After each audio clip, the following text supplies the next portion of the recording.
على آله وصحبه ومن والاهم بإحسان إلى يوم الدين وسلم تسليما كثيرا. يا أيها الذين آمنوا اتقوا الله حق تقاته ولا تموتن إلا وأنتم مسلمون. يا أيها الناس اتقوا ربكم الذي خلقكم من نفس واحدة وخلق منها زوجها وبث منهما رجالا كثيرا ونساء واتقوا الله الذي تساءلون به والأرحام إن الله كان عليكم رقيبا. يا أيها الذين آمنوا اتقوا الله وقولوا قولا سديدا يصلح لكم أعمالكم ويغفر لكم ذنوبكم ومن يطع الله ورسوله فقد فاز فوزا عظيما. عباد الله، أوصيكم ونفسي بتقوى الله عز وجل وتعظيم حرماته وشعائره، ذلك ومن يعظم شعائر الله فإنها من تقوى القلوب. وقال ذلك ومن يعظم حرمات الله فهو خير له عند ربه. ومن ذلك الأشهر الحرم أمر الله تعالى بتعظيمها وضاعف أرباحها. قال صلى الله عليه وسلم عن فضل شهر الله المحرم: أفضل الصيام بعد رمضان شهر الله المحرم، وأفضل الصلاة بعد الفريضة صلاة الليل. رواه مسلم. وسئل صلى الله عليه وسلم عن صوم يوم عاشوراء فقال: يكفر السنة الماضية. رواه مسلم. ومن الدروس والعبر المستفادة مما وقع في هذا الشهر: أولاً أهمية الشكر في حدوث السراء بعد الضراء، كما في قوله صلى الله عليه وسلم: فصامه موسى شكرا لله فرعون وقومه. ثالثا تنشئة الأجيال على العبادة، فكنا نصومه ونسوم صبيان الصغار. رابعا الحرص على ترسيخ المبدأ الشرعي في مخالفة أهل الكتاب. خامسا سرعة استجابة صحابة رسول الله صلى الله عليه وسلم لأمر رب العالمين: من كان أصبح منكم صائما فليتم صومه، ومن كان أصبح مفطرا فليتم بقية يومه. متفق عليه. الحمد لله رب العالمين. أمبي على التنوك على فوق بركة الله سبحانه وتعالى أيا التنوك قندام فمويا كتلاك عنيني أنفع عنغاتن أن تنوك كان أن بركة كان سبحانه وتعالى. وإن ناوية على بركة وعلى بيجين أوما جونك على تنو والمك على بركة إباكي ري أتفوي فرا على كفامياك أتفوي بو على كفاميالا على كعلى يدفلين دو فين تفراك كدو فراك كدو بوالا وت على كفويدا مي بيشين على كلمة فرانغاني دوبونا وبدان دون ديغا حكيل ngala ka hakela atefo ko ala ka famaya jidida atefo ko ni sit me ala yi aywa do borala wal man zin farla la ka sika la ala baka ala yala laysa ka mislihi shay'un ala ni fuite kili aka fembe dafalelu awon de be nagashi awon de be dafa ya rabbi ala kan dafa ani barkada ka kan ayo ɲini an fɛ jango an kira mandon sallallahu alaihi wasallam. ala ye hɛrɛw k'an ye dɛ, a ye hɛrɛw k'an ye dɛ. a ma hɛrɛ min ɲɔgɔnna kɛ manton si ye. kuntum khayra ummatin ukhrijat linnas ta'muruna bil ma'ruf wa tanhawna 'anil munkar wa tu'minuna billah. ala y'an kanu dɛ, an yɛrɛ kan ka ala kanu. ni maa ye ɲuman k'i ye i kan k'a ɲuman waleɲuman dɔn, i kan k'a ɲuman barikada. anw ka ala ka ɲuman barikada o ye a y'an, an tɛ se ka wari d'a ma, an tɛ se ka sanu d'a ma, ale de ye anw garisɛgɛ o fɛn ninnu na. o fɛn ninnu tɛ foyi fara ale ka ala ka alaya kan,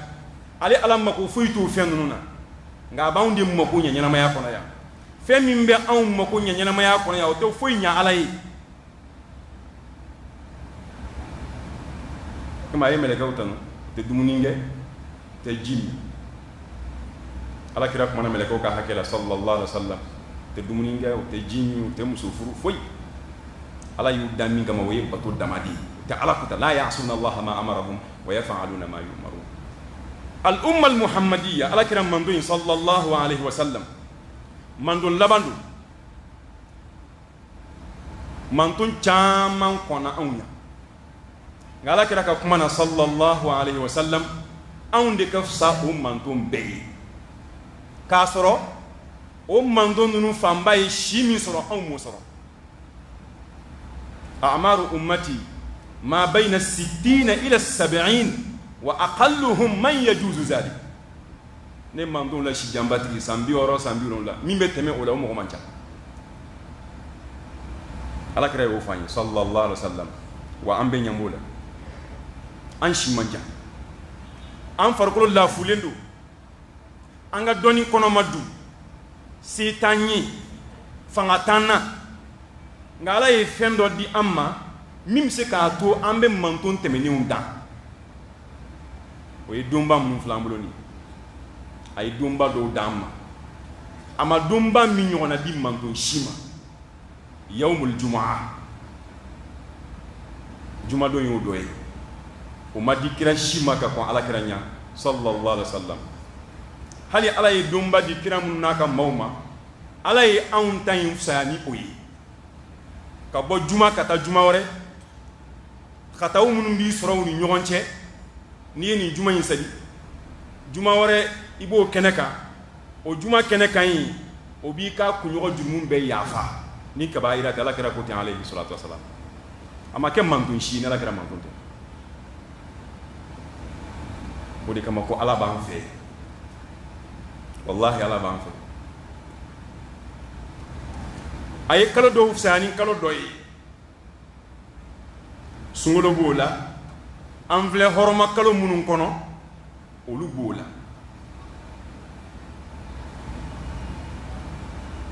a ye bonyaw de dayɛlɛ an ye.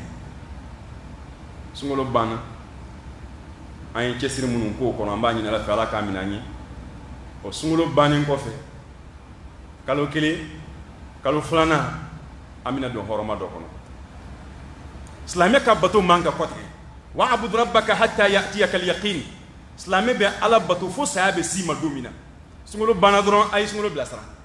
ni maa min ye sunkalo bilasira, ala kira ko kaman sama dahr, k'a b'i n'a fɔ i ye san bɛɛ su. o tɛmɛna, hiji kalo o da donna, zulqaada furancɛ kalo o sara, o ye hɔrɔma kalo fɔlɔfɔlɔ ye. kalo naani min allahu ta'ala y'a fisaya k'a kɛ hɔrɔma kalo ye, k'a kɛ gasima kalo ye, ka tila k'a ɲini an fɛ k'an kana an yɛrɛ kun tɔɲɔ a kɔnɔ. o fɔlɔfɔlɔ ye zulqaada, o ye furancɛ kalo ye. o n'a hɛrɛw, o n'a barikaw, o tɛmɛna. filanan dar'a kan zulhijja, hiji kalo n'an k'o ma ko seliba kalo. o fana kɛlen bɛ ka baara ɲuman minnu fara ɲɔgɔn kan, o n'o tɛmɛna. n'a ye nin kɛ nin b'aw jurumu yafa, n'a ye nin kɛ nin bɛ ala k'aw fɛ, n'a ye nin kɛ nin bɛ ala diɲɛ aw ma, o bɛɛ tɛmɛna. ala y'o di anw ma, ala kira mandon sallallahu alaihi wasallam. o sara an filɛ kalo min na a bɛ fɔ nin de ma alakira ye tɔgɔ min d'a la ko shahrullahi muharram ko ala yɛrɛ ka laharama kalo shahrullah kalo bɛɛ ye ala ta ye a bɛ n'a fɔ a ye min fɔ misiri ka hakɛ la wa anna almasajida lillah ko misiriw bɛɛ ye ala ta ye o ye idafatu ta'zim wa tashrif ka misiriw danbe kana ale ala ma a bɛ misiri bonya de jira o bɛ cogo min dɛ ala kira ye o tɔgɔ de fana di an filɛ kalo min na kira ye o tɔgɔ de d'a ma ko shahrullahi muharram ko Allahu ta'ala ka kalo min ye laharama kalo ye min ye gasima kalo ye min ye bonya kalo ye foyi man kɛ k'a kɔnɔ fo ala ko ala tɛ ala kuta fiya kɔnɔ fiyewu k'a sɔrɔ ala kuta ye haramu ye san waati bɛɛ la wala tazlimu fihinna anfusakum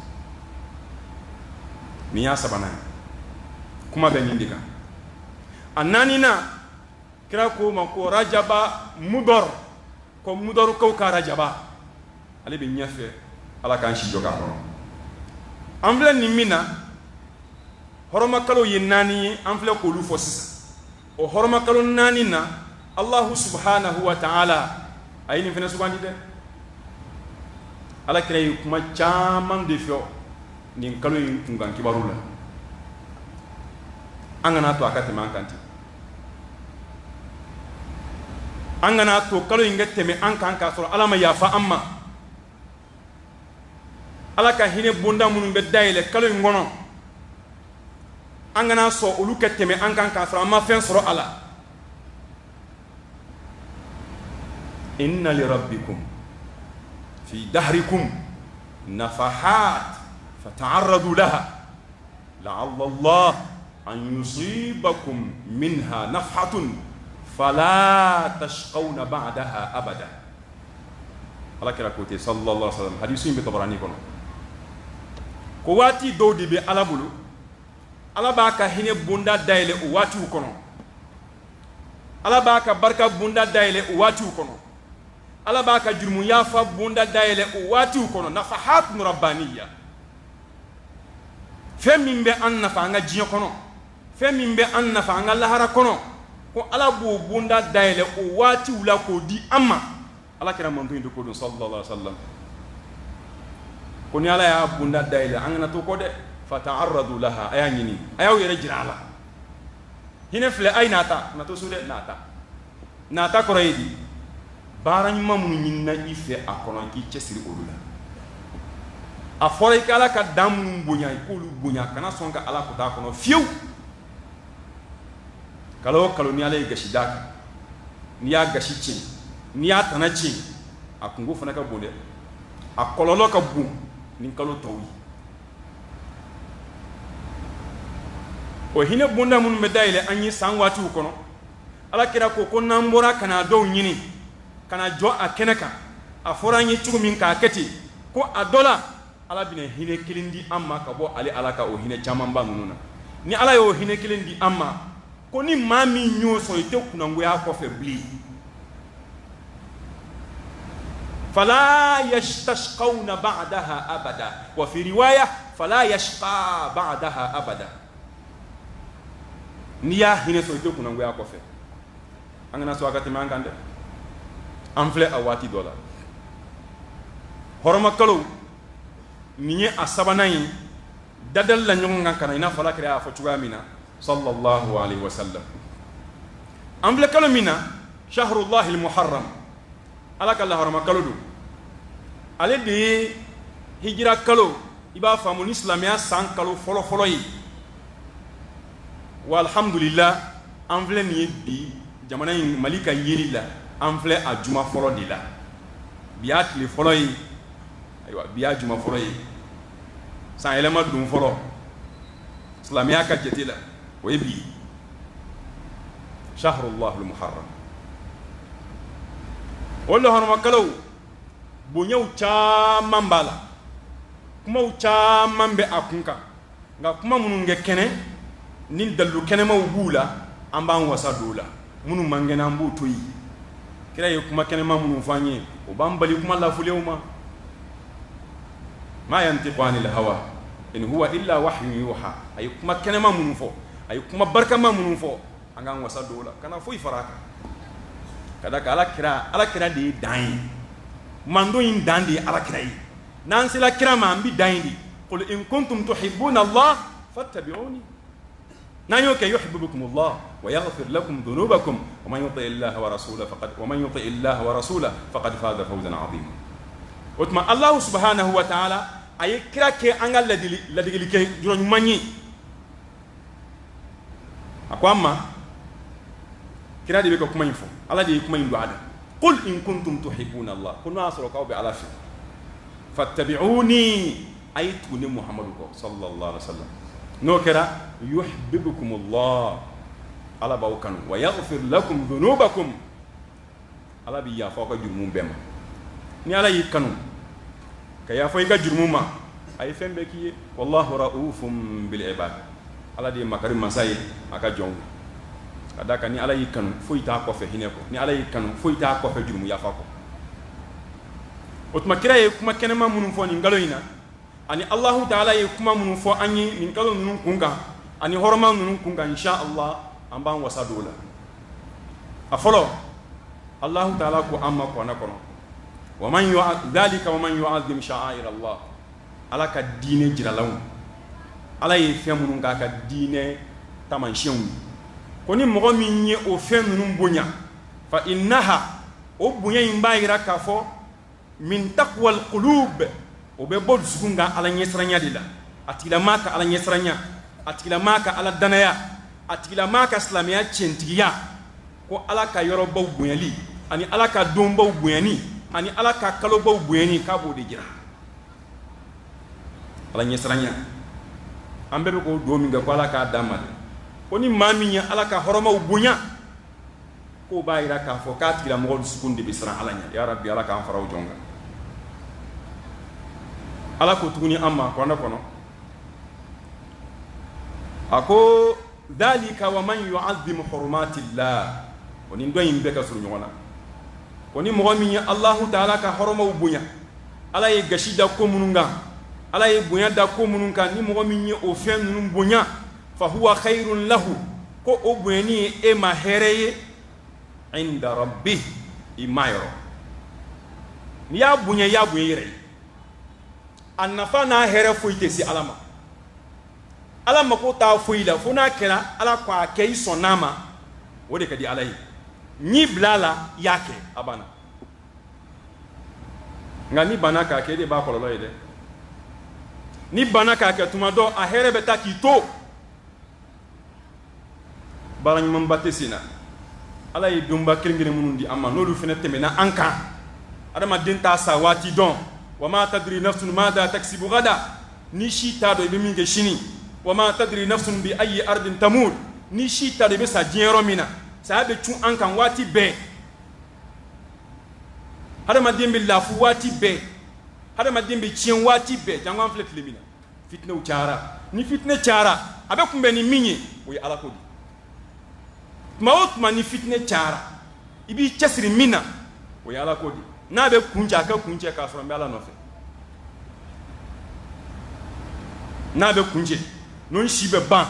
non mina sa nga sa ka so wala tamutunna illa wa antum muslimun o ka so nyo sabati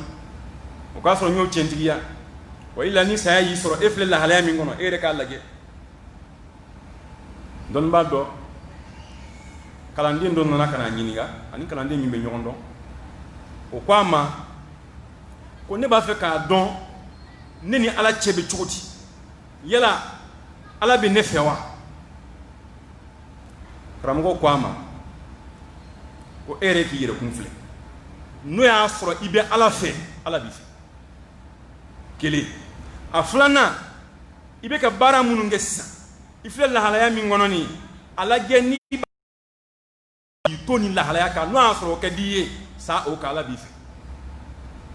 nga ni sigara ne flestra minga no fatura ke ntonna tuma donc ngobina gelade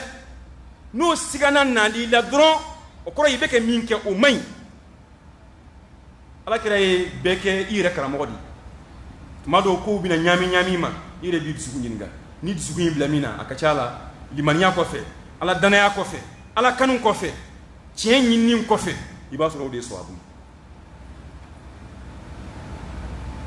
o tuma nin donba ninnu nin hɔrɔmaba ninnu Allahu subhanahu wa ta'ala y'a bonyani ɲini an fɛ a bɛ bonya ni Ala ko di a bɛ bonya ni waleyaw de ye waleya minnu Ala b'u fɛ a ye nin kɛ o kɛ o ye kelen ye a filanan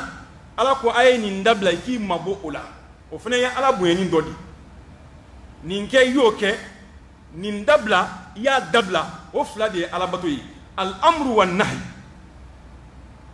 a y'a kɛ aw kana kɛ n'i y'a fila fɛn o fɛn kɛ i ye Ala labato wa i bɛ Ala ka diɲɛ sɔrɔ insha Allah Ala ko nɔgɔya an ma Alakira sallallahu alayhi wa sallam a ye sara caman de fɔ hɔrɔmakalo ninnu bonyani na k'a jira n na k'a fɔ sunkalo kɔfɛ kalo foyi de tɛ yen min sunin ka di Ala ye n'a sunin bɛ Ala nisɔndiya ka tɛmɛ an filɛ nin kalo min na ni bi y'a tile fɔlɔ ye ka tɛmɛ nin sunin kan o hadisu Muslim de Ala kali ko Alakira ko nɛɛma ni kisi b'a ye afdalu siyam sun lahɛrɛma sun min ka fisa ni sun bɛɛ ye ba'da Ramadan sunkalo kɔfɛ shahrullahi al-muharram k'o de y'an filɛ nin kalo min na n'o ye jɔn mina ye nin de sunin ka di Ala ye ka tɛmɛ kalo bɛɛ kan sunkalo kɔfɛ ka d'a kan sunkalo ye farida ye wa afdalu salati ba'da al-farida salatu al-layl wa ko seli min ka di Ala ye farida kɔfɛ ka tɛmɛ seli bɛɛ kan k'o ye sufɛ seli de n'a fila seli min bɛ kɛ sufɛ ka d'a kan o ka jan yɛrɛ jira la a ka jan tɔgɔ ɲini na maa si ɲɛntila la kelen kɔ mɔgɔ min b'a cɛsiri sufɛ maa ɲɛntila kɛnɛ min kan fo n'a kɛra Ala kelen ye k'o de nafila seli ka di Ala ye ka tɛmɛ waati bɛɛ kan nin kalo in a bonyani ɲini n'an fɛ dɛ ka kɔn hali silamɛya ɲa jahiliw tun bɛ kalo in bonya sun fɔlɔ min wajibiyara Ala kira kan sallallahu alayhi wa sallam ka kɔn sunkalo ɲa o ye nin kalo in de a Ashura tile 10 Ala tun y'a faridaya Ala kira kan ka kɔn sunkalo ɲa sunkalo faridayalen de ye ale farida wuli ka bɔ yen jahiliw tun b'a bonya kafiru tun b'a bonya ka kɔn silamɛya ɲa wa Ashura don u tun bɛ alkaaba de fɛrɛ bɔ o don in na ka kɔn silamɛya ɲa ka d'a kan Seydina Ibrahim o ka taabolo tɔ tun bɛ yen sunko ninnu ani alkaaba ko ninnu ani Ala ɲini baara minnu i b'a mɛn jahiliw ka baara la u y'a ta Ibrahima de nɔfɛ jahiliw tun b'a bonya dɛ ka Ala kira tun magan Ala kira tun bɛ nin jɔn min na a tun b'a su sallallahu alaihi wa sallam ani sahabaw tun b'a su ma kalo in kalo barikama don kalo in kalo don Ala ye kalo min bonya Ala y'a ka hinɛ bonda caman dayɛlɛ a kɔnɔ an k'a ɲini ni Ala ko ye an k'a ɲini ni Ala ko suma caya kɛli an k'a ɲini ni nafila seli caman ye an k'a ɲini ni sun cayali ye a kɔnɔ an k'a ɲini ni tilenni ye ani Ala cɛ ani Ala ka danfɛnw ni ɲɔgɔn cɛ Ala bi fɛn o fɛn ɲini an fɛ an seko ye fɛn o fɛn ye Ala an k'a bila an kɔnɔ k'a fɔ nin y'an ka jɔn minɛ laban ye wallahi n'a b'i kɔnɔ i b'i tilen Ala ye n'a b'i kɔnɔ i b'i tilen Ala ye kalo 12 ko caman b'a kɔnɔ dɛ Ala bɛ ko caman k'a kɔnɔ dɛ o masiba kow bɛɛ panna e kan i sigilen filɛ alhamdulillah balawu ko minnu jiginna ɲinan san tɛmɛnen kɔnɔ hijira san 1441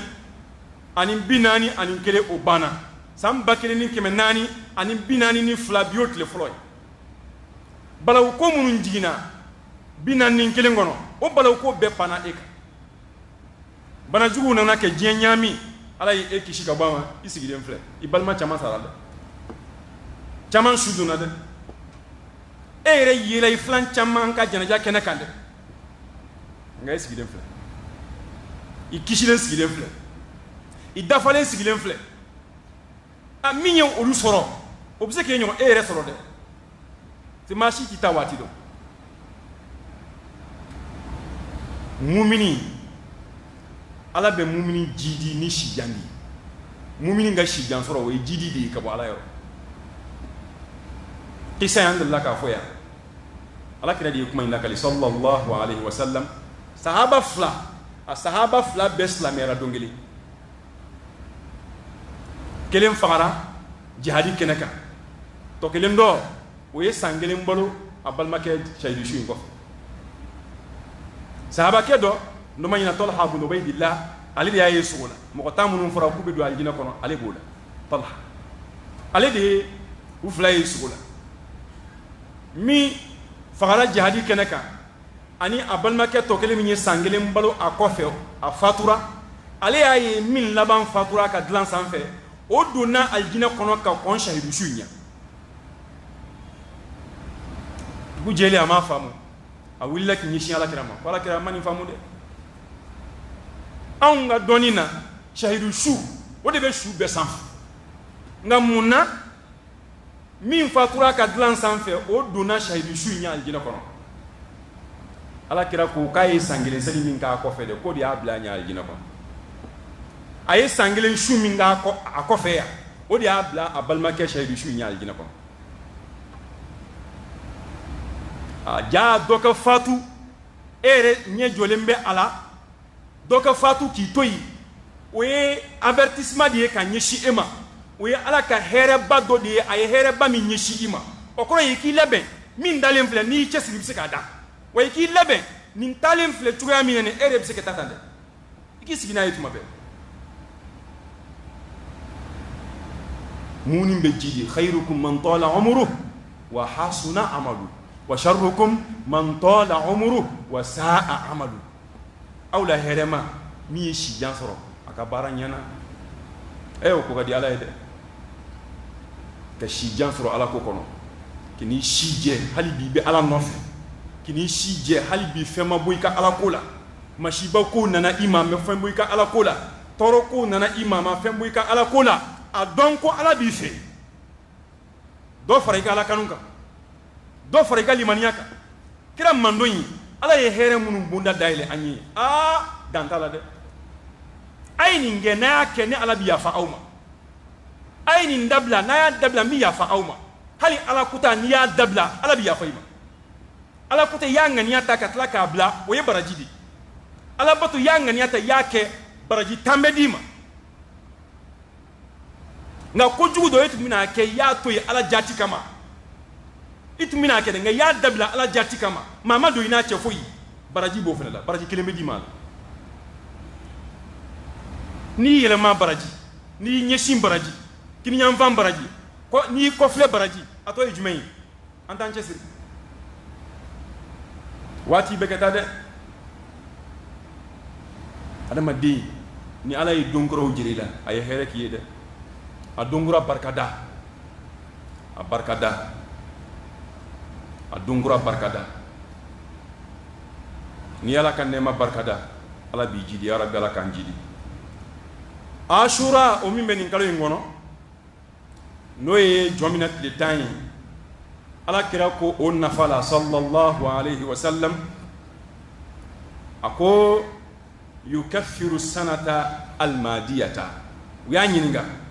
arafa don shuni bi sanfla jurmun yafa min temena wal baqiya ani flemina mimenale ya nyinga ashura no yin kalu tile tanan shuni an sigile mbo ko mi ngono ya rabbi ala kan shi joka kono ka sunno ya amma wi ala kira nyinga sunna ko na faj membe ashunina kadaka nyinga kan ngakew olutumba sun jahiliya kono o te ala ko yote kira ko ya to mon sara fedro yake abana bo islamia ka bana la fo dalu de ka bo dalu tigi fi ka fo ay ni nke wol ma ya dabla ni vein na fa bala et ka fo anyede amma go fo ite ka kuma la ala minye anda amba le ka kuma kan la je ala na mala ka kuma ya la iba soro ya fa ka kira ye an ma mindo ambe kira nyininga wodi kira ka hadisa wi ciembe tayidi la yurafu alhaqu biqailihi inma yurafu bin nusus wa dalail ciente donc kariya fore joni ya fo kari e anga dai non amba siga siga we joni o te kira yew mi mana kuma mate kuma o yala kira ngani kuma na amba la ge na soro kan amba ta na ma amba bla ba mate ma bato de wala yattakhidha ba'duna ba'dan arbaba min dunillah ala ye an mangutuno di kan te ñogon batu an be ciendi la batu sahaba yala kira nyininga wala kira kuna ya tlikilin shu ko na fa membala ala kira kuma yukaffiru sanata ka be sande jurmun yafa almadiyata samin temena aba jurmun be yafa o bina si amas salon ni chama ya ke ñon fe ya ñina utiya diande ku ya dugo ke wala ke ñina ndajirana nga be ko lu ko ala ka san wala jirana do ka di de nga do bete mina de iba do ke katla ka do amina fo nga te kinyana angan la ben slamo angan labe fe mbi tuwa da madengandi ambile ben mi nya do de fe on fle kalomina anafla seli ala kusumu asrakati bo abal ashinji tu aladriya bara fe mo fe ngadi alay ibe delike minge ala do frak akina foni ne san labandi alay ni farda ni kan ngambe do frak ngodi asrakati nyini anfe o ila ni jaga borota baneya nga jaga ay juli kono e kala gabay nga asrakati ni yele makelin fla asrakati bo ni yele makelin fla anfiqu ni yele makelin fla anfiqu kono damina alif lam mim dhalika alkitabu la rayba fi هدى للمتقين الذين يؤمنون بالغيب ويقيمون الصلاة ومما رزقناهم ينفقون فاتيا باندرون آية سورة فلو ودمنا إليه ألاكو أي نفقاتي لي نفقاتي فين بباكونا جاغا باكونا إنفاقونا جاغا باكونا سرقاتي غوانسان باكونا أنفلا واتيلا أنغان تشسري أنغا هنا فاندونا أنغان تشسري أنغا هنا انشنجولا أنغان تشسري بمباليا منومباني نيون چانغا بان konnanjiya ta kaslame besegere minya kila yafoma ala kama ala tuhibbun an yaghfira Allah lakum niba fa alaka yafa ima yafa ibal maslamun an fla wati de ko nimbede here bundawi here bundamu na ya ambora kanyini adola ala behina annaka yafa amma ya rabbi alaka yafa amma ma hadisu muslim de ala kali manin kalo an fle ka dun akono biya tele foroyi o tile tambe ani ashura ci ashuni nyinnembe anfe baranyman fen fen ni ala kumanaka qur'ane kono o bela jere nyinnembe anfe akono an seko damajira la sran alanya ire seko damajira bato munumbe alanya sranya jira ikolu kay seko damajira la iseko emiye ni yoke wallahi min siti yala bodon angan cesir dambal mo kaloyin atno boli ya rabbi ala kun ya amma nanya ke ya rabbi ala ka min amul aqulu qawli hadha wa astaghfirullah li wa lakum wa li sa'iril muslimina min kulli dhanbin fastaghfiruhu innahu huwal ghafurur rahim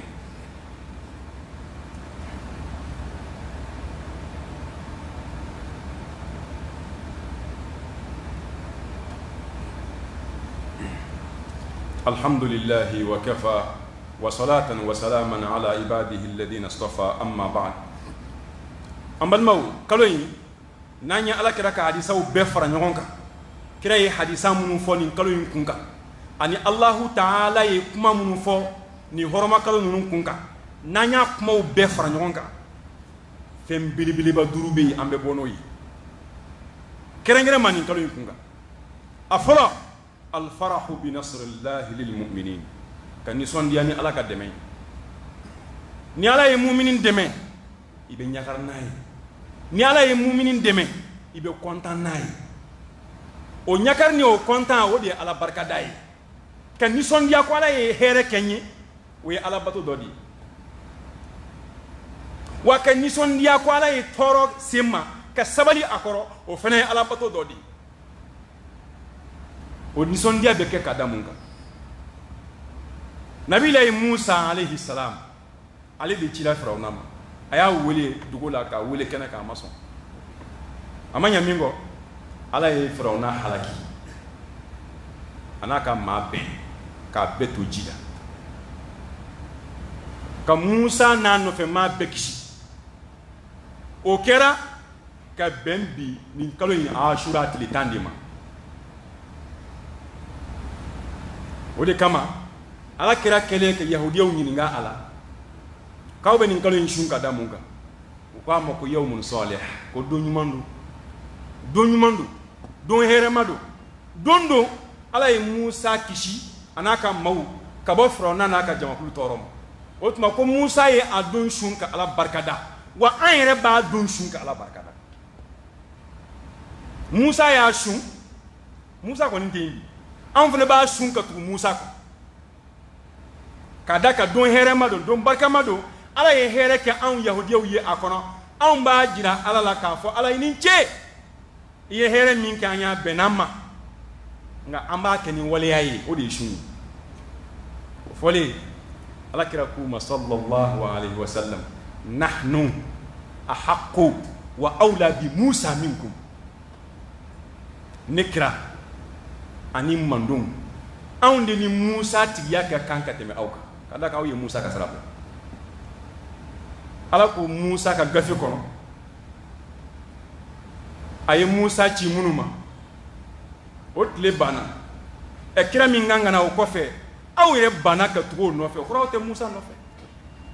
anw de y'a ka kuma labato o tuma anw de ni Musa tigiya ka kan ka tɛmɛ aw kan ala kira y'a sun sallallahu alaihi wa sallam ka sɔrɔ k'a fɔ ko ni ala ye n balo la in baqitu ila qabilin la asumanna tasi' ni ala ye n balo ka san wɛrɛ kɔnɔ ne bɛ danfara don ne ni aw ni ɲɔgɔn cɛ n bɛ 9nan sun n bɛ 9 sun ka tila ka 10nan sun tile 2 n bɛ tile 1 don ne ni aw cɛ o tuma Musa nisɔndiyara Musa n'a ka maaw nisɔndiyara yahudiyaw nisɔndiyara o nisɔndiya in alakira ma o wuli k'o bɔ yen dɛ kira ye o nisɔndiya sabati kira yɛrɛ ye o nisɔndiya waleya nka kira ye danfara don ani yahudiyaw ni ɲɔgɔn cɛ ka nisɔndiya ni ala ka dɛmɛ ye o tuma Ashura sunni na jɔn min kɔnɔ mumini ka nisɔndiya ni ala ka dɛmɛ ye an b'o y'a kɔnɔ o ye kelen ye a filanan ahmiyatu shukr fi huduthi sarra ba'da darra mumini i ka ala barikada ni ala ye hɛrɛ k'i ye tɔɔrɔ kɔfɛ tɔɔrɔ taara hɛrɛ nana o hɛrɛ kan k'i dɛmɛ ka ala barikada di e kunuma ni bi ma tɛ kelen ye dɛ i kunuma diinɛ ko sira fɛ ani bi ma ye kelen ye wa ala ma hɛrɛ k'i ye tɔɔrɔ kɔfɛ wa tɔɔrɔ jumɛn bɛ yen min ka bon kafiriya ye o ma tɛmɛ nin tɛ bi ye filɛ misiri kɔnɔ i tɛ nin ye wajulu kɛnɛ kan i tɛ nin ye ala ko kɛnɛ kan i jɛɲɔgɔn bɛɛ ye diinɛ ma kunun e jɛɲɔgɔn kɔrɔw ni bitaw ye kelen ye wa ala ma hɛrɛ k'e ye tɔɔrɔ kɔfɛ wa ala barika d'a kan sabati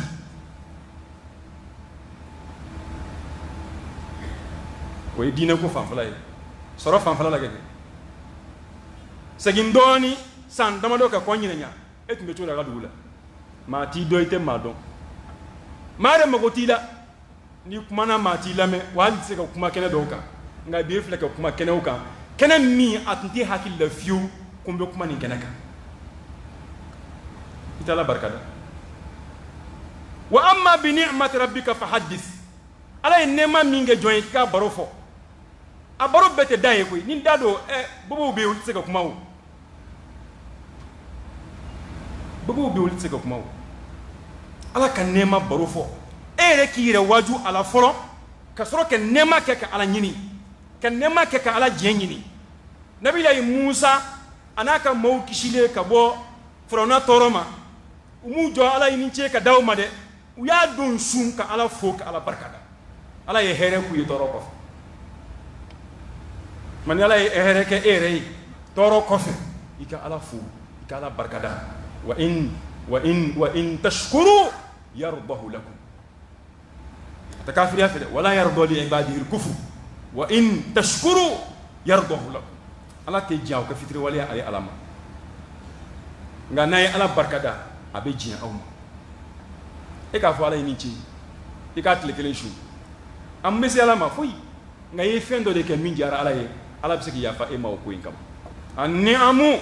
idha shukirat qarrat wa idha kufirat farrat karamɔgɔw ko nɛɛma ala ye nɛɛma minnu kɛ jɔn ye n'i y'a nɛɛma barika da k'a nɛɛma waleɲuman dɔn a bɛ sabati a bɛ yiriwa a bɛ k'i ma hɛrɛ ye nka n'i ye ala fitiri waleya ala ka nɛɛma dilenw kan farrat a bɛ taa minnu b'a barika da a bɛ taa d'u ma ye firawuna ma sɔn Musa ka kumaw la ale de ma halaki ale de halakira o tuma don an bɛ filanan min sɔrɔ a kɔnɔ ni ala ye hɛrɛ kɛ jɔn ye tɔɔrɔ kɔfɛ a fɔ ala ye nin cɛ alhamdulillah i k'i tilen ala ye fila a sabanan tanshi'atul ajyal ala al-ibada silamɛw an k'an denw lamɔ ala ko kan an k'an mɔnaw lamɔ ala ko kan an b'o ye asura suni na ka da kan ko don dɔ dugujɛ fɛ a kɛra ka bɛn asura ma arsala rasulullah sallallahu alayhi wa sallam ghadata ashura ila qura al-ansar allati tahta hawla al-madina don dɔ asura dugu jɛra ala kɛra kunna sɔgɔmada joona fɛ madina dafe dugu minnu bɛ yen kira ye ci bila ka taa bɛɛ la k'a f'u ye ko bi don ye asura don de jɔn minɛ tile 10 o ye bi ye n'o y'a sɔrɔ maa min y'a dugujɛ man asbaha sa'iman falyutimma sawma ni maa min y'a dugujɛ a bɛ sun na a k'a ka sun dafa wa man asbaha muftiran falyutimma baqiyata yawmihi n'o y'a sɔrɔ maa min sunnen tɛ a y'a fɔ bɛɛ ye ko bɛɛ k'a yɛrɛ minɛ hali n'a sɔrɔ i tun kɛlen bɛ ka dumuni k'a d'aw ma ka da kan o don ani sunkalo bɛɛ kiri tun ye kelen ye asura suni tun ye farida de ye ka kɔn sunkalo ɲɛ ni dugu jɛra sunkalo fɛ e y'i da su fɛ i m'a mɛn ko kalo yera e yɛrɛ ma kalo ye dugu jɛra maaw ko ma ko kalo yera i bɛ dumuni kɛ wa i b'i yɛrɛ minɛ kɛ sun ka di ma wajibi ye o nka ni sunkalo banna i b'a tile kelen sara ka da kan n'i da ni sun ŋaniya ye hali ni maa de bɛ da ni sun ŋaniya ye ka da fɛn fila kan i y'a ye walima yebaa dɔ y'a ye k'a fɔ i ye tant que n'o fila ma kɛ i b'i yɛrɛ minɛ ni sunkalo banna i b'a tile kelen sara o tuma o ci taalen Madina dafe dugu la ko Ala kira ko n'a y'a sɔrɔ maa min dugu jɛra ka maa min to sun na alhamdulillah ayiwa ni maa min tɛ sun na i k'i yɛrɛ minɛ ka na dumuni kɛ ka na ji min i bɛ sun continue o kuma in hadisu in laban na an mako b'o de la ko fa kunna nasumuhu wa nusawwimu sibyanana sigar an tun b'a don sun wa an ti da o ma dɛ an ka denmisɛnnin fɛn o fɛn b'an sen fɛ an tun b'a bɛɛ yamaruya k'a don sun tanshi'atul ajyal as-sigar ala al-ibada sahabaw yɛrɛ u tun b'a kɛ u ma da o ma dɛ u denw ni u bɔnnaw u y'u yamaruya kɛli la o y'a kɛcogo bɛɛ fɔ k'u tun bɛ denmisɛnninw ta u tɛgɛ ma ka taa n'u ye misiri la n'u taara n'u ye misiri la u bɛ tulonkɛ fɛn minnu ka di denmisɛnninw ye u b'o ta u fɛ ka taa misiri la ni denmisɛnninw tora ka sɛgɛn kɔngɔ ni minɔgɔ fɛ u bɛ tulonkɛ fɛnw d'u ma k'u la nisɔndiya k'u baro k'u la tulonkɛ fo suntigɛ waati bɛ taa se k'u to sun na anw ye nin de bila bi e yɛrɛ si jɛ filɛ misiri kɔnɔ nka i den foyi tɛ misiri yɔrɔ dɔn n'i sara du silamɛya sara n'i sara du diinɛ banna jango an ka foroba du ninnu maa kelen de bɛ silamɛya représenter du kɔnɔ a tɔw si mago t'a la cɛkɔrɔba mana ban dɔrɔn a banna ni denkulu bɛ so kɔnɔ alimami bɛ taa o cɛkɔrɔba in de kama ni kɔɲɔ bɛ yen a bɛ taa o cɛkɔrɔba in de kama maa si mago tɛ ala ka so la maa si mago tɛ diinɛ ko la fo mɔgɔ kelen wa n'o sara du silamɛya banna taamasiyɛn ɲuman tɛ dɛ walahi i si jɛma bɛ misiri kɔnɔ i den t'i nɔfɛ yen a tɛ taamana bana t'a la taamasiyɛn ɲuman tɛ dɛ taamasiyɛn ɲuman tɛ dɛ kiraw ye den ɲini ala fɛ nka den fasɔn jumɛn den minnu b'u ka ala ko tiɲɛ ta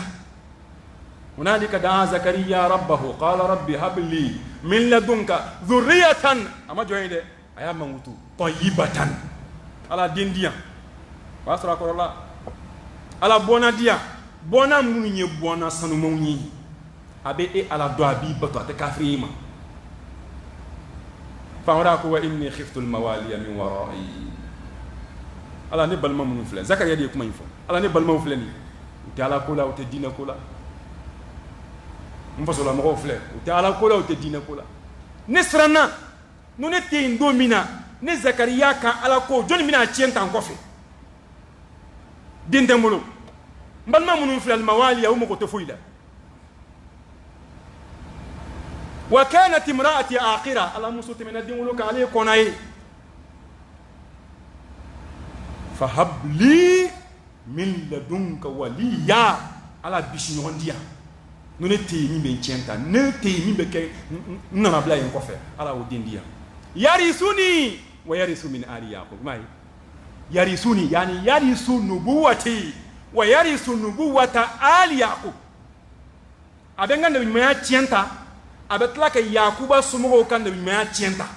o kɔrɔ ye den min bɛna kɛ e ala kanubaa ye den min bɛna kɛ e ala batobaa ye ala n b'a ɲini fɛ k'o den de diyan silamɛ t'a fɔ dɔrɔn ko ala den diyan non den ɲuman i b'o de ɲini ala fɛ hali hadamaden fatulen den min b'i nafa alikiyama ye aw waladun salihun den ɲuman den bɛɛ tɛ dɛ den bɛɛ tɛ dɛ min b'i nafa o ye den ɲuman de ka denbaya lamɔ ala ko kan sahabaw y'a daminɛ depuis u denw denmisɛnnin na ma depuis u tɛ ko kalama k'u nɛgɛn ka su tumana min na u bɛna se su si ma o b'a sɔrɔ u delila ka ban alhamdulillah nin ye a sabanan ye a naaninan alhirsu ala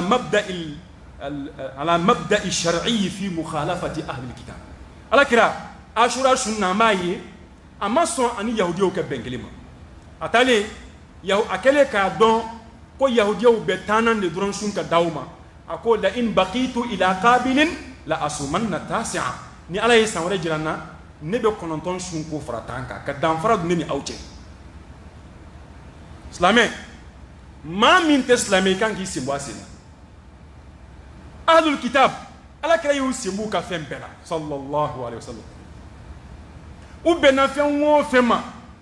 silamɛw ni yahudiyaw bɛnna fɛn o fɛn ma ala kira ye danfara don an n'u ni ɲɔgɔn cɛ e ma ye ala kira talen Madina a y'a sɔrɔ ni muso tun y'a ka laada ye yahudiyaw bɛ bɔ n'a ye de ka taa n'a ye fo dugu soforokun na k'a bɔ dugu kɔnɔ pewu ka taa bila fo dugu kɔfɛ ko nɔgɔ don u tɛ dumuni k'a fɛ a tɛ si u fɛ ala kira nalen kira ko silamɛw ma ko isna'u kulla shay'in illa nikah a ye fɛn bɛɛ kɛ fo n'a kɛra dilan kana tɛmɛ aw ni ɲɔgɔn cɛ dɔrɔn a banna fɛn bɛɛ dagalen b'aw ni ɲɔgɔn cɛ a ye fɛn bɛɛ kɛ a ye don n'u ye so kɔnɔ a ye dumuni k'u fɛ a ye baro k'u fɛ a ye fɛn bɛɛ kɛ illa nikah nka a bɛ dilan sen bɔ a la hakilima b'o faamu yahudiyaw kɛlen kɛ nin ye silamɛw bɛ ka don ni u musow ye minnu tun bɛ u musow labɔ kɛnɛma kunun ka taa dugu soforokun olu de filɛ ka don ni u musow ye so kɔnɔ u bɛ dumuni kɛ a y'u ɲininka k'a kɛra cogo di ala kira de y'a fɔ an ye dɛ nin kira ye min fɔ an ye an b'a kɛ dɛ nin kira ye min fɔ an ye an b'a kɛ hali n'a man d'an ye a bɛ diya an ye k'a da k'an bɛ ala kira fɛ yahudiyaw sigilen ko ko nin cɛ in kɔni ma yuridu hadha ar-rajul an yada'a min amrina shay'an illa khalafana fi ko nin cɛ in t'a fɛ an n'anw ka bɛn foyi kan n'an bɛnna ko o ko ma a bɛ na nin ko nin dɔ ye ka danfara don an ni ɲɔgɔn cɛ nin ye maa sugu jumɛn ye a t'a fɛ an ka bɛn foyi ma yahudiyaw de ye nin seereya kɛ alakira ye ko alakira sen tɛ olu ka foyi la kira tanutɔ don nka e wajutɔ don e yɛrɛ ka kuma ɲɛsin i yɛrɛ ma maa min mako tɛ ala ka diinɛ la maa min ye kafiri ye maa min ko n tɛ ala fɛ a tɛ ala kira fɛ Ahmad bin Hanbali ko n'ale ye yahudiya ye walima n'ale ye kerecɛn ye k'ale b'a ɲɛ fila datugu de k'a t'a fɛ ka ala juguya a ɲɛna maa min ko den bɛ ala bolo k'ale t'a fɛ k'o ye a ɲɛna ale b'a ɲɛ fila datugu de aghmidu aynayi a ye mɔgɔ a qualité kɔtɛ o tabiya min b'a la jogo min b'a la a b'a kɔn ka da o de kan e ni ala jugu bɛ cogo di i ni kafiriw bɛ cogo di fo kafiri k'a dɔn k'i tɛ n fɛ k'a da i ka diinɛ kan wa n'a tobila i bɛ k'a fɛ ka tɛmɛ diɲɛ maa bɛɛ kan Omar y'o de fɔ alakira ye maa si tun tɛ dugumakolo sanfɛ min tun kogo ne ye ka tɛmɛ e kan ne tun tɛ e de fɛ ka tɛmɛ diɲɛ maa bɛɛ kan nka a tubilen a ko alakira ma ne bɛ e de fɛ bi ka tɛmɛ diɲɛ maa bɛɛ kan mumini bɛ ten de o mumini ka kanu ye alhubbu fillah wal bughdu fillah i bɛ kanu kɛ ala kama n'i bɛ maa kɔniya i b'a kɔniya ala kama n'i bɛ maa kɛlɛ i b'a kɛlɛ ala kama kana maa kɛlɛ diɲɛ kama diɲɛ tɛ foyi ye diɲɛ tɛ foyi ye diɲɛ tɔgɔ de ko alhayatu dunya diɲɛ ye arabukan tiɲɛnen de ye a bamanankan de ye ko ɲɛnamaya min kuntala ka surun a man jan tile fila kɛyɔrɔ dama don i mɛntɔ tɛ yan koyi wallahi a mɛntɔ tɛ yan saya man di maa si ye dɛ nka n'i miiri saya la a b'i hakili sigi n'i miiri saya la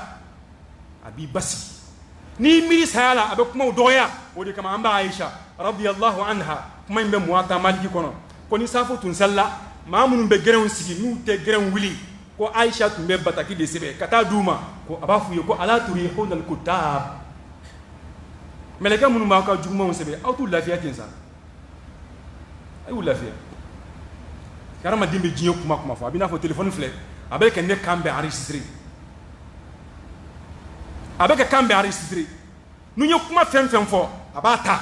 mɛlɛkɛw bɛ ten di inna kunna nastansikhu ma kuntum ta'malun aw tun bɛ ka fɛn o fɛn kɛ diɲɛ kɔnɔ ne ala y'a bɛɛ lasago n y'a bɛɛ enregistré a bɛɛ dafalen bɛ yan e ɲinɛna nka ala ma ɲinɛ dɛ adamaden k'a yɛrɛ kɔlɔsi min b'i nafa i k'o kɛ min t'i nafa i k'o to yen a laban sur'atu istijabati sahabati rasulillah li amri rabbil alamin sahabaw teliya ala kira ka yamaru labatuli fɛ a k'u ma ci nana de a k'u ma dugu jɛlen ni maa min bɛ sun na a continuer ni min tɛ sun na i k'i yɛrɛ minɛ sahaba bɛɛ y'a yɛrɛ minɛ minnu bɛ sun na u y'a labato minnu tɛ sun na u ma foyi dun o kɔfɛ bilen k'a da k'ala kira kuma na k'ala kira labato k'ala kira lamɛn ni ala kira ye kuma o kuma fɔ a fitinin n'a kunbaba fitinin yɛrɛ t'a la dɔnnibaw b'u bɔ ɲɔgɔn na de ka kiri dɔ di nin ma ka kiri dɔ di nin ma fɛn o fɛn ni baraji b'a la n'a bɛ se k'i don a jinɛ kɔnɔ o tɛ fɛn fitinin ye dɛ kana jɔ foyi la maa y'o kɛ o kɛ maa ma o kɛ o kɛ kan'o dabila maa kama kan'a kɛ maa kama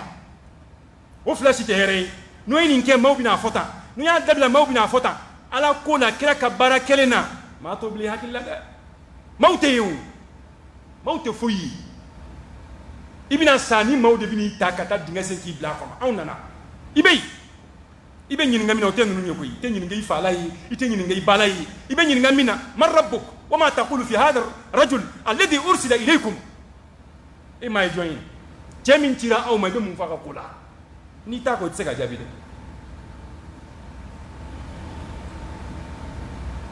o tuma sahabaw y'u teliya ala kira jaabili fɛ kira kumana dɔrɔn u y'a lamɛn u ma ɲininkali kɛ n ko dulɔ bɛ haramuya don min na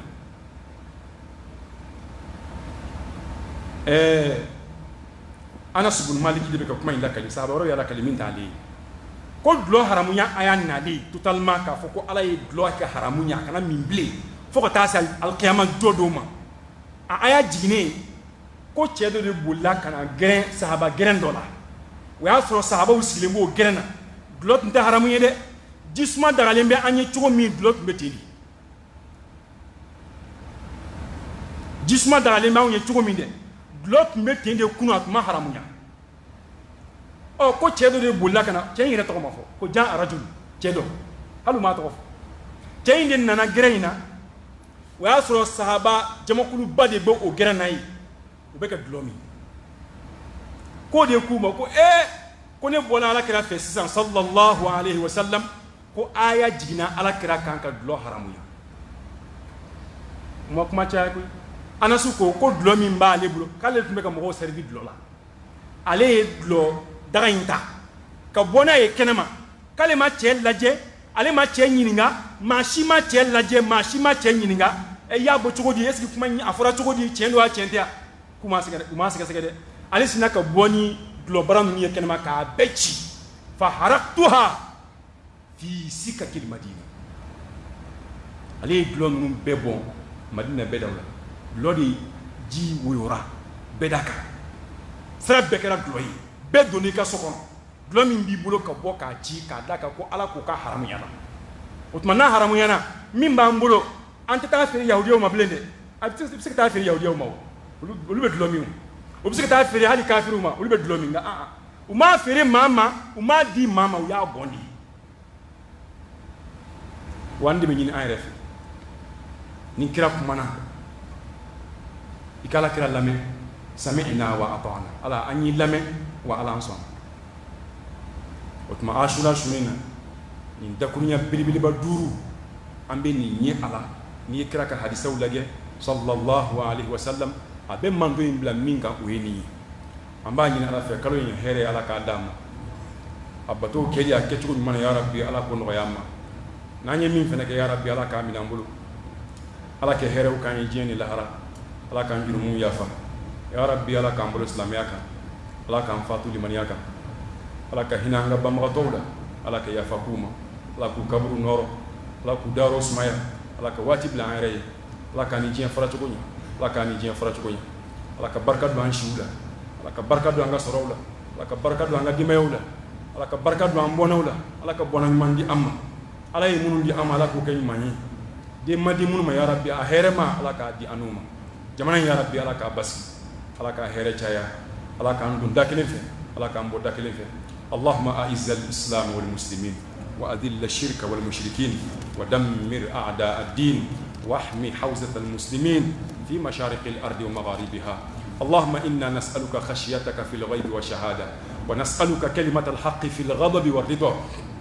ونسألك القصد في الفقر والغنى ونسألك نعيما لا ينفض ونسألك قرة عين لا تنقطع ونسألك الرضا بعد القضاء وبرد العيش بعد الموت ونسألك لذة النظر إلى وجهك الكريم والشوق إلى لقائك في غير ضراء مضرة ولا فتنة مدلة اللهم زينا بزينة الإيمان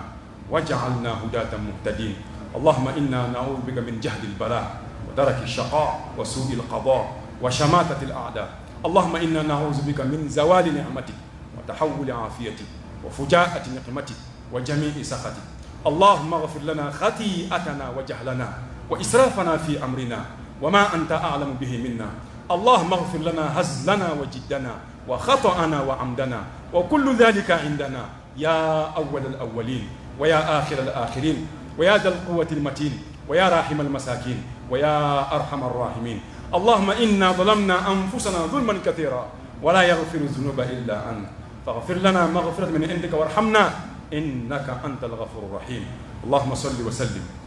على محمد وعلى آل محمد وسلم سبحان ربك رب العزة عما يصفون وسلام على المرسلين الحمد لله رب العالمين قوموا إلى صلاتكم يرحمكم الله